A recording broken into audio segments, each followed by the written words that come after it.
Donc d'abord pour vous remercier d'être venu à cette conférence de presse que nous organisons au titre du groupe UMP Nouveau Centre et Apparentés, sur une séance particulière puisque nous allons examiner le pacte Lorraine qui a été engagé par Jean-Pierre Masseret et par Jean-Marc Ayrault au mois de septembre dernier. Vous dire qu'à séance particulière, pourquoi je dis particulière? Parce qu'il s'agit de cautionner, de valider, d'avaliser un pacte qui a un fondement juridique illégal pour notre part, que nous avions dénoncé au moment où il a été signé à Matignon, un grand renfort médiatique. Le président du conseil régional ainsi que le Premier ministre ont signé un engagement de 300 millions d'euros, dont 150 au titre de notre assemblée régionale, qui n'a pas été réunie pour lui donner mandat de pouvoir signer cet engagement. J'avais évoqué devant vous, avec mon groupe, non seulement le règlement intérieur et financier de notre assemblée régionale, mais également aussi le code général des collectivités locales. Donc nous avons, conformément à ce que nous vous avions annoncé, décidé d'engager un recours au tribunal administratif de Strasbourg qui sera déposé la semaine prochaine, parce que, en ce qui nous concerne, nous ne souhaitons pas apporter notre caution à un acte qui ne respecte pas la loi. Premier point. Le deuxième point, c'est que sur le financement, au-delà de l'acte, sur le financement des 150 millions d'euros, personne n'a été informé de comment serait financé ce pacte pour la Lorraine. S'agit-il d'un emprunt supplémentaire, puisque je vous rappelle qu'au mois de juin, en séance plénière et sur la base d'un article unique, le président Masseret a fait adopter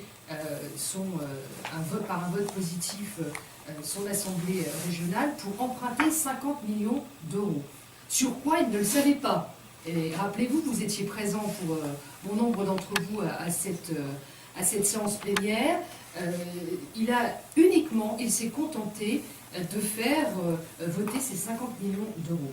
Alors, soyons clairs et précis. Il s'agissait de préparer la venue de François Hollande dans notre région. Jean-Pierre Masseret s'est comporté comme un valet du président de la République, agissant dans la précipitation sur ce pacte Lorraine. La réalité, elle est celle-là. La réalité, c'est qu'il n'a pas travaillé consciencieusement tel qu'il aurait dû le faire en fonction de ce qu'il occupe, c'est-à-dire la présidence du conseil régional. Il aurait dû travailler pendant plusieurs mois à débattre avec les forces vives de notre région pour préparer quelque chose qui soit à la fois construit et qui permette d'amener notre région vers les défis qu'elle a à traverser demain. Ça n'a pas été le cas, comme vous le savez, je répète les faits, c'est un travail d'été, c'est-à-dire qu'au mois de juin, le préfet de région a été mandaté par Matignon pour collecter auprès des élus, mais également auprès des partenaires sociaux ou des entreprises, du monde de l'entreprise ou des universités, des projets qui étaient déjà en cours et qu'ils pouvaient avoir engagés, mais qui étaient peut-être toujours dans leur tiroir. 600 projets ont été sortis et bon nombre d'entre eux étaient déjà engagés, voire même les financements, et on en reparlera après, puisque je laisserai évidemment la parole aux membres de mon groupe. Mais travail d'été mal fait, avec cette constitution de ce pacte Lorraine, pour la préparation de la visite de François Hollande en forme de lettre d'excuse, ou voire de pochette surprise, parce que nous ne savions pas ce qu'il y allait avoir dans le pacte Lorraine. Après la signature à Matignon, il y a eu le lendemain la présentation à la presse de ce pacte Lorraine. Nous, qui sommes élus, nous n'avions aucune information. C'est-à-dire qu'une partie des Lorrains que nous représentons n'a eu aucune information. Je disais en forme de boutade, mais vous comprendrez sans doute, je me disais, et nous nous disions, heureusement que M. Masseret n'a pas le carnet de chèques de la région et qu'il faut passer par le trésorier payeur général pour engager des dépenses, parce que, franchement, il y aurait vraiment de quoi se poser des questions et s'alerter sur son comportement. J'ajoute que, et ça a été relevé d'ailleurs par un de vos confrères, et il a eu raison de le faire, à chaque déplacement, à chaque inquiétude, dans chaque corporation, le président de la République sort comme ça de son chapeau de l'argent. Pour l'Assemblée des départements de France, qui eux aussi n'étaient pas contents, il attribue 100 millions d'euros. Pour les maires de France, qui n'étaient pas contents, il dit à M. Pélissard 250 millions d'euros, 20 millions d'euros pour le laboratoire ici en Lorraine, 15 millions d'euros en Bretagne. Pour les sapeurs-pompiers, là aussi des promesses ont été faites. En fait, en moins de 15 jours, c'est 800 millions à près de 1 milliard d'euros qui aura été annoncé par le président de la République sans dire jamais comment il allait le financer. Alors, évidemment, le comportement de M. Masseret n'est pas pour nous acceptable. Sur le fond, nous avons gardé ce catalogue à l'après-vert, nous y reviendrons. Il y a évidemment des dossiers qui étaient déjà engagés que nous soutenons. Sur le fond, nous aussi, nous réjouissons que ceux qui ont été consultés ont pu faire comme ils ont pu, que ce soit les maires des grandes villes, et je dirais les maires des communes rurales, je parle sous ton contrôle Jean-François, n'ont pas été sollicités. Voilà, nous trouvons que sur le fond, même si ça reste une copie mal travaillée, nous sommes toujours évidemment aux côtés du milieu économique et des universités, de tous ceux qui s'y sont engagés. Je crois que ce qu'il faut bien comprendre et dénoncer, c'est que la méthode Coué ne peut pas servir à la Lorraine. Et si M. Masseret s'était comporté d'une manière normale et d'une manière constructive, nous lui aurions donné mandat pour réclamer auprès de l'État, dans ses missions régaliennes, beaucoup plus que ce qu'il n'a obtenu. Parce qu'au final, il obtient de l'État 150 millions d'euros. La région ne vaut-elle, notre région en difficulté, ne vaut-elle que 150 millions d'euros quand on voit que l'État s'est engagé par ailleurs et dans d'autres secteurs à bien plus. Bon. Nous lui aurions donné mandat pour dire que la région avait besoin d'être aidée sur ces grands dossiers régaliens. Je pense à la 31, qui, comme vous le savez, est un dossier sur lequel les Lorrains, au quotidien, pratiquent cette autoroute et se retrouvent à chaque fois dans la difficulté de la circulation. Je pense aussi au canal Saône-Moselle, qui nous permettrait de relier la mer du Nord à la Méditerranée, qui est un grand chantier en stand-by en Lorraine, et qui avait fait l'objet d'études financées dans le cadre du contrat de plan État-région. Je pense aussi à tout ce qui concerne le multimodal.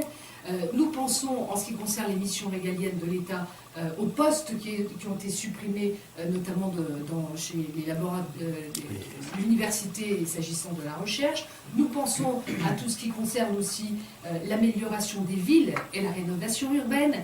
Donc il y a énormément de sujets sur lesquels la Lorraine aurait pu être aidée. Mais la Lorraine ne sera pas aidée, au même titre que d'ailleurs que les autres, que l'ensemble du territoire, tant que le gouvernement tiendra cette politique de matraquage fiscal, parce que, à l'instar de l'Irlande, qui réussit à se sortir de la difficulté, il y a un élément qu'il faut retenir dans l'effort qui a été consenti par ces pays, c'est notamment la baisse massive des charges sur les entreprises, la réduction de la fonction publique, alors qu'ici on est dans des dépenses exponentielles des collectivités territoriales. J'ajoute, mais ça vous ne noterez pas, et c'est toujours tellement bien dommage, qu'il y a quand même 5 millions d'euros en moyenne qui sont dépensés dans la communication. Hein, et donc, faites le calcul sur l'ensemble du mandat en termes de communication, de ce qui est dépensé par M. Masseret, et je crois qu'il ferait mieux de l'utiliser dans la formation pour nos jeunes, dans la baisse des charges et à aider l'investissement aussi des entreprises. Alors, pour en terminer, avant de donner la parole à mes colistiers, et membres du groupe, je vous ai dit que nous allons faire un recours au tribunal administratif. Ce recours n'est pas suspensif, ce qui veut dire que le pacte lorrain, tel que pour l'instant dans l'illégalité malheureusement est prévu, s'appliquera jusqu'à sans doute, et c'est le juge qui tranchera, il sera obligé d'être re-signé et renégocié sur la base de la légalité. Mais nous, en tant qu'élus, nous sommes respectueux de la loi et nous ne voulons pas co-signer un acte illégal. Nous ne resterons pas à la séance plénière cet après-midi parce que notre présence aurait pour but de cautionner un pacte a posteriori et nous n'entendons pas ne pas nous faire respecter. Dans ce cas-là, pourquoi est-ce que M. Masseret ne dirige pas tout seul, lui, son assemblée régionale, sans même respecter et sa majorité et son opposition? Parce que je peux vous le dire, même si certains ne parleront peut-être pas publiquement, et si les parlementaires d'ailleurs socialistes, eux, se sont exprimés notamment à Matignon en faisant part de leur déception de ne pas avoir été informés de ce qu'il y avait dans le pacte Lorraine. Je prends pour exemple M. Ferrand, hein, qui s'est exprimé sur le sujet. Donc je pense que sa majorité ne pipera sans doute pas mot, mais n'en pense pas moins de ne pas avoir été associée à ce pacte pour la Lorraine, dont on voit bien que c'est uniquement un travail bâclé, je le dis, c'est la méthode Coué d'un valet qui a voulu être dans ce rôle-là vis-à-vis du président de la République. Alors en contrepartie, nous serons dans une entreprise à côté de Metz, tout près, et nous parlerons baisse des charges. Personne n'a été associé au choix des projets. Pour en sortir, avoir un vendredi après-midi le préfet qui nous dit on va signer le pacte, alors je le vois sur une manifestation mardi matin à Matignon, très bien, on est ouvert à vous, on est là, moi je ne fonctionne pas comme ça. Un pacte dont on ne savait pas ce qu'il y aurait dedans, donc qui serait dévoilé ce fameux mardi matin, donc je trouve que c'est très irrespectueux vis-à-vis des élus que nous sommes, dont vis-à-vis des Lorrains, parce que ce sont quand même les Lorrains qui nous ont élus. Je trouve ça très irrespectueux sur la méthode. Le fonctionnement, et j'ai interpellé le Premier ministre à l'Assemblée nationale il y a 15 jours pour lui faire part de cette illégalité.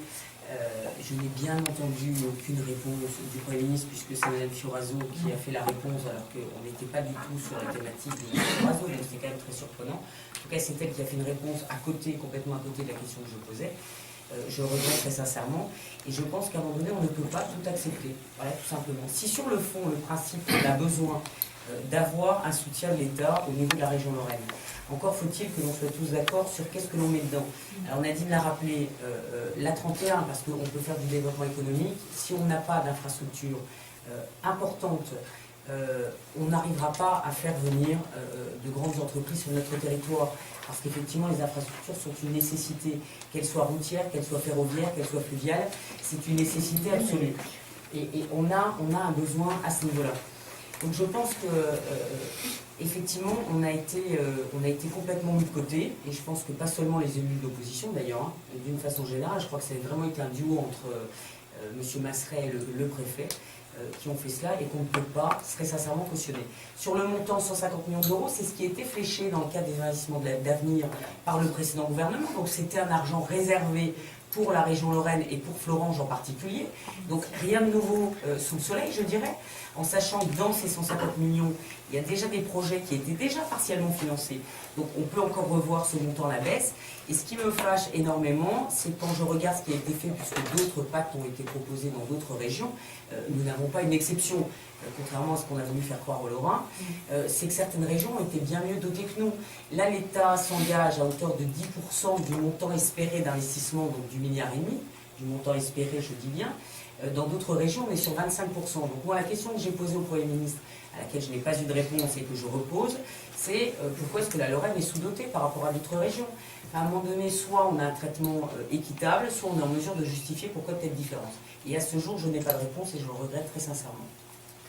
Là, moi, c'est ce que je voulais dire, justement, ce pacte Lorrain, on croit qu'on nous fait miroiter, qu'on a gagné à la loterie nationale. C'est pas le cas. C'est comme si, moi, dans les affaires sociales, c'est comme si quand je convoque quelqu'un pour lui dire qu'il va être bénéficiaire du RSA, je lui dis, ben, ça y est, t'as gagné, t'as tiré le gros lot. Ah non, là, c'est la même chose. On n'a ni plus ni moins ce que l'État devait nous donner. C'était notre dotation, donc on n'a pas gagné. On nous donne que ce qu'on nous avait déjà dit qu'on allait nous donner. Il n'y a rien de plus dans cette dotation, il y a un leurre financier énorme.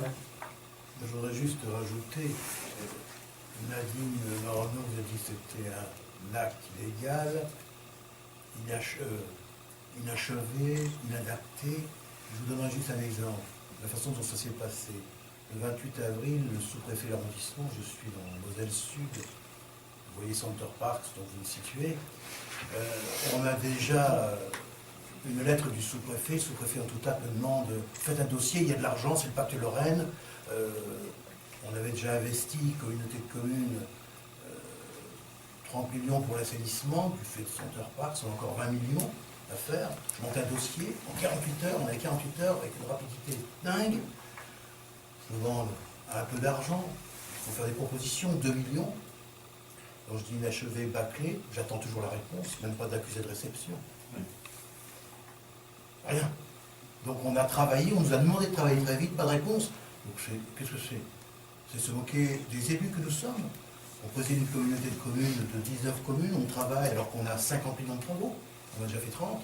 On a besoin d'argent actuellement pour terminer. Rien. C'est l'exemple, disons, d'un rural, et je ne vous parlerai pas de la Nationale 4. Donc la région et le département se sont engagés, et où l'État ne trouve pas l'argent. Les 12 kilomètres qui manquent entre la Meurthe-et-Moselle et la Moselle.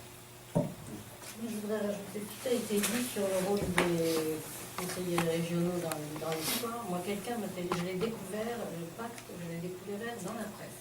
Quelqu'un m'a téléphoné, j'étais incapable de lui en parler, je m'en suis sortie, hein, je dis que j'allais le rappeler, mais je trouve ça inadmissible.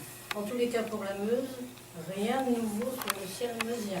Tout était déjà, et en particulier, dans le premier axe, faire de la Lorraine une vallée européenne des matériaux et de l'énergie, rien sur Cigéo, rien sur le projet Saint-Dièse, alors que ça fait partie vraiment des énergies.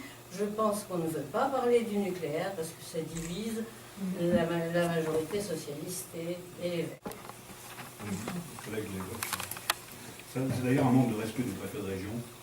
Il n'y a même pas eu l'accusé de réception de la part des élus qui ont été consultés.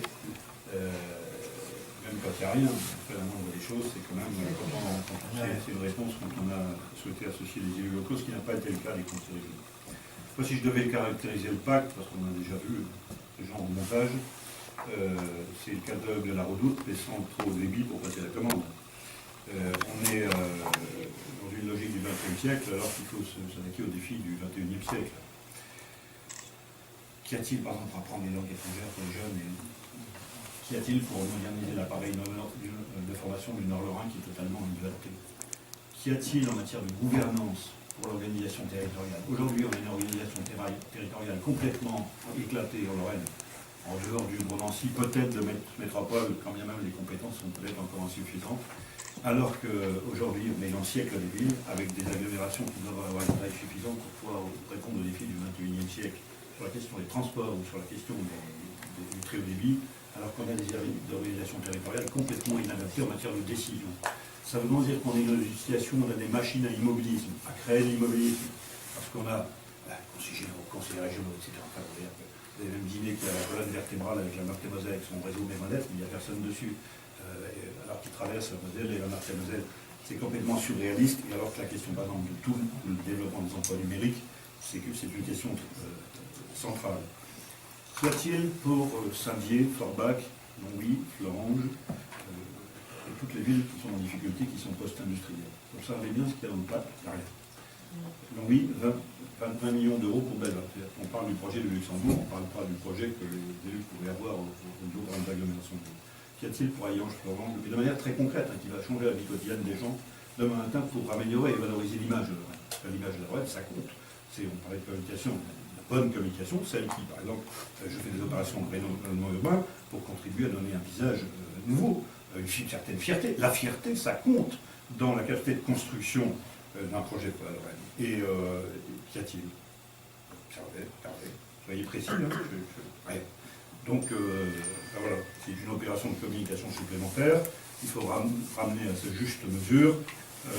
Mais les Français, ils en ont assez, les Lorrains aussi d'ailleurs, qu'on leur annonce des choses qui ne correspondent pas du tout à la réalité, alors que la vie quotidienne, ben, c'est les impôts qu'ils viennent de recevoir, c'est ce qui se passe au pied de leur immeuble, c'est ce qui se passe dans les quartiers, la politique de la ville, et c'est ce qui se passe pour trouver un job à leur gosse. Hein, c'est ça la réalité au-delà des contrats d'avenir. Ou des contrats aidés, enfin tout, même s'il faut, mais c'est quand même insuffisant parce qu'il y a aussi tous ceux qui ne peuvent pas y accéder. Et c'est ça la réalité de la vie quotidienne de Lorrain, qui sont plus en souffrance que d'autres territoires, parce qu'il y a ceux qui sont plus prospères, mais ils sont souvent plus prospères parce qu'ils sont plus organisés ou plus ouverts d'esprit. C'est ce que la Lorraine devrait contribuer à construire aujourd'hui. Bon, moi, je pense qu'il y a déjà beaucoup de choses qui ont été dites, donc je vais simplement donner quelques exemples, mais je crois qu'on a un coût global qui a été estimé à 1,5 milliard, sur lequel en fait on apporte donc un subventionnement donc, de 300 millions, 150 millions de l'État, 150 millions de la région. Et on s'aperçoit que ces chiffres-là notamment le chiffre global, il a été fait en fonction des différents projets qui sont proposés, des différentes directions qui sont proposées. À l'intérieur de ces directions, on a des choses très concrètes et on se demande comment effectivement ont été choisis ces projets, parce qu'il y a des projets qui sont déjà en cours, qui sont déjà même partiellement financés, puis il y en a d'autres qui sont inexistants. Alors, quand on regarde un petit peu, on se demande si, comme la plupart des projets vont, enfin, il y a un certain nombre de projets qui vont dans les villes, on n'est quand même pas très loin des municipales, et je vais vous donner un exemple quand même qui m'a sauté aux yeux, et pour lequel j'avais déjà exposé en séance plénière, mais qui n'a pas été repris. Vous prenez l'exemple de Saint-Dié et l'exemple de Lunéville. Saint-Dié, Lunéville, deux bassins avec des difficultés, deux bassins de vie quand même avec des difficultés notoires, avec un certain nombre de problèmes qui méritent effectivement d'être aidés, et donc deux projets qui sont similaires. Vous avez deux pôles aquatiques qui sont prévus à un montant à peu près similaire, dans les 25-28 millions d'euros. Et là, je m'aperçois qu'effectivement, le projet, comme par hasard, de Saint-Dié est dans le pacte. Par contre, le projet de Lunéville n'y est pas. Alors, il y a de quoi quand même se poser des questions. Vous regarderez l'origine politique des maires, vous comprendrez peut-être, vous interprétez peut-être, mais je pense qu'il y a quand même un certain nombre de questions à se poser là-dessus. Et ma question est relativement simple. Comment ont été choisis les projets? Parce qu'il y a eu effectivement un certain nombre de propositions. Elles ont été reprises, peut-être, mais comment ont-elles été sélectionnées? Première question. Deuxième question, on nous a dit qu'il y aurait un suivi, qu'il y aurait, etc., un certain nombre de choses. Est-ce que celui qui n'a encore pas son projet dans le pacte peut encore le mettre? Ou est-ce qu'on va lui dire, bah non, on est désolé, finalement, là, on a arrêté la somme à 1,5 milliard, 300 millions de subventions, on n'a plus d'argent? Je crois que c'est une question qu'il faut vraiment se poser. Je crois que les Lorrains ont besoin d'être tous aidés, mais avec équité. Donc je rejoins ce qui a été dit par mon collègue Longwy, la Meuse. Ces zones-là, elles sont toujours ignorées. Je veux dire ça, alors que là, on a de gros efforts à faire. Ce sont des zones sinistrées. Quand je vois dans nos secteurs tout ce qu'il faudrait faire au niveau du transfrontalier, au niveau du bilinguisme, comme tu l'as juste, voire trilinguisme, comme c'est fait au Luxembourg, il y aurait à investir là. Les locuteurs natifs qu'il faut recruter, là il y aurait de l'argent à mettre, mais avec ce qui a été improvisé, là, vite, à la va-vite, une somme qui ne correspond pas aux besoins de la Lorraine, c'est pas avec ça qu'on avancera beaucoup, et c'est ça qui me désole profondément. Parce que dans ces zones qui ont tellement donné à la France, qui ont été les zones minières, qui ont donné l'élan à l'économie française, là il faudrait investir maintenant, leur donner l'attractivité aussi à ces zones pour qu'elles puissent se reconstruire parce qu'elles sont au cœur de l'Europe et elles peuvent le faire si on leur donne des moyens. Oui, enfin, pour moi, effectivement, Pacte Lorrain, c'est vraiment la communication.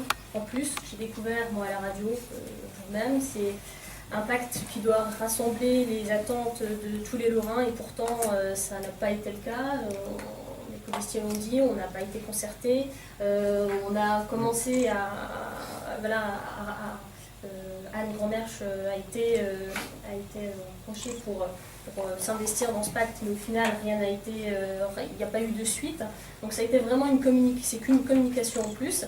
Les Lorrains comme les Vosgiens ne s'y retrouvent pas. Quand on s'y intéresse, on se rend compte qu'il y a à la fois des inégalités, mais aussi tout simplement un vide. Donc c'est en plus des 5 millions que Masseret met tous les ans dans la communication, c'est uniquement un pacte qui permet tout simplement à Masseret de communiquer et de communiquer puis de préparer les terrains pour les 2014 et les municipales. Enfin, on n'entend pas ne pas se faire respecter, maintenant ça suffit. Nous représentons les Lorrains. Certes, pour l'instant, nous représentons l'opposition régionale, mais dans une démocratie, on respecte la majorité et l'opposition. Voilà. N'importe qui aurait fait ça dans une commune, il y aurait une levée de bouclier énorme. Et le fait d'être dans un couac régional, parce que, pardon, ce pacte est d'abord un couac régional. C'est le nombre de perles qu'on peut accumuler avec les couacs gouvernementaux. Parce que moi j'ai été ministre, 4 ans et 3 mois. Et je peux vous dire, voir un Premier ministre signer un pacte comme celui-là à Matignon, d'engagement financier en page 7, avec un paragraphe qui le dit très clairement, vous avez les documents, on vous les a donnés dans le préambule, c'est juste incroyable. Je regrette juste que vous ne l'ayez pas interrogé sur ce sujet. Pourtant, Dieu sait si j'ai tweeté pendant le déplacement de François Hollande pour demander qu'un journaliste demande à Jean-Marc Ayrault s'il savait qu'il avait signé à Matignon un pacte qui l'engageait alors que l'Assemblée régionale ne s'était même pas réunie. Je trouve que c'est quand même incroyable. Enfin, je trouve que c'est incroyable. Monsieur Ayrault a été maire de Nantes. Je ne vois pas comment il serait allé dans une administration pour signer un engagement financier sans en avoir mandat. Alors, il suffisait d'une précaution oratoire ou une précaution en fait écrite sur le document, à dire sous réserve d'adoption par la séance plénière de cette somme engagée. Même pas de précaution écrite sur le document qu'ils signent. Pour vous dire à quel point ils ont agi dans la précipitation. Et nous, on ne supporte plus que les Lorrains soient bafoués à travers leurs représentants que nous sommes et à travers aussi ce qu'ils sont en capacité d'apporter, c'est-à-dire des miettes. Ils sont venus apporter des miettes à la Lorraine, à grand renfort de communication et avec nos impôts. Voilà, alors on découvre, on entend que les 150 millions d'euros du Conseil régional, puisqu'ils ont dit... Mais vous, est-ce que vous imaginez votre entreprise à vous, ou vous, dans vos familles, aller devant une banque et dire, voilà, je viens emprunter, alors vous n'allez pas aller jusqu'à 50 millions d'euros, allez, on va dire 5 000 euros. Je viens emprunter 5 000 euros dans une banque, et le banquier, c'est pour quel projet? Ah ben ça, attendez, on ne sait pas, on va réfléchir à la question, et on verra après. On n'a jamais vu ça. Une entreprise arrive avec un plan financier pour emprunter de l'argent. Et là, on engage de l'argent des Lorrains. Sur quoi? Nous qui sommes élus représentants des Lorrains, nous ne le savons pas. On ne sait pas d'où va venir cet argent. Non mais c'est quand même incroyable. Donc nous irons visiter la société ABC, c'est André Bousser, c'est ça, c'est son nom que je recherchais, je ne veux pas me tromper, qui est située à Voipy, qui est une entreprise qui a été créée en 2012, qui est prestataire de services, qui exerce aussi en ce moment en contrôle qualité pour l'industrie automobile, Smart Renault PSA. Alors on va parler de plusieurs sujets avec cette entreprise. D'abord parce qu'elle utilise beaucoup la route. Et que pour elle, c'est à chaque fois des coûts supplémentaires qu'est d'être pour ses déplacements quotidiens, tant de ses employés que pour le fonctionnement de l'entreprise elle-même sur l'autoroute et régulièrement dans les bouchons. On parlera des heures supplémentaires défiscalisées. Tant que la politique nationale écrasera la fiscalité des entreprises, écrasera les ménages, n'apportera pas les réponses nécessaires en termes de formation, parce que la grande réforme sur la formation professionnelle que nous avons préparée, il était question de fusionner tous les services, parce qu'aujourd'hui c'est éclaté entre les services de la région, et notamment l'offre de formation entre les régions et le Pôle emploi. Donc ça ne peut pas fonctionner. Voilà. On a déjà réformé les OPCA, mais ça c'est un peu technique, on est passé de 100 à 11 OPCA, les organismes paritaires collecteurs agréés, ce qui nous a permis déjà de fluidifier l'argent qui était consacré et être plus opérationnel. Il faut continuer en ce sens, il faut adapter les formations initiales et la formation continue aux besoins des entreprises et aider aussi au centre de formation des entreprises, et c'est là qu'il faut apporter la défiscalisation. Que les entreprises puissent faire des centres qui correspondent à de l'inter-entreprise, voilà des choses qui fonctionneraient. Donc, mais on ne se laissera pas comme ça ne pas être respecté. Il y a des ordres du jour, c'est la première fois qu'une séance plénière, et Dieu sait si nous avons réclamé à corps et à cri, vous participez aux séances plénières, combien de fois avons-nous réclamé des séances plénières thématiques, que ce soit sur la question de Skylander, que ce soit sur la question de l'unité qui doit s'installer en Moselle. Terra Lorraine. Terra Lorraine, qui doit s'implanter. Là aussi, il y a un flou. Certains critiquent, d'autres soutiennent. Mais tiens, Anne est bien passée pour en parler. On aurait pu dire aux Lorrains, voilà le potentiel qui peut être amené, comment est-ce que la Lorraine va se situer. Aucune séance plénière sur les gros dossiers de la région. Nous l'avons réclamé à corps et à cri. On a fait mieux que ça, on a tendu la main en disant nous sommes en période de crise, nous vous apportons un concours pour travailler à un budget qu'on pourrait construire ensemble. Fin de non-recevoir de Jean-Pierre Masseret. Mais là, c'est la goutte d'eau qui a fait déborder le vase. Franchement, faire une séance plénière a posteriori d'un acte engagé avec l'État, c'est inadmissible. Voilà. Et c'est pourquoi nous descendrons en séance et nous ne resterons pas en séance.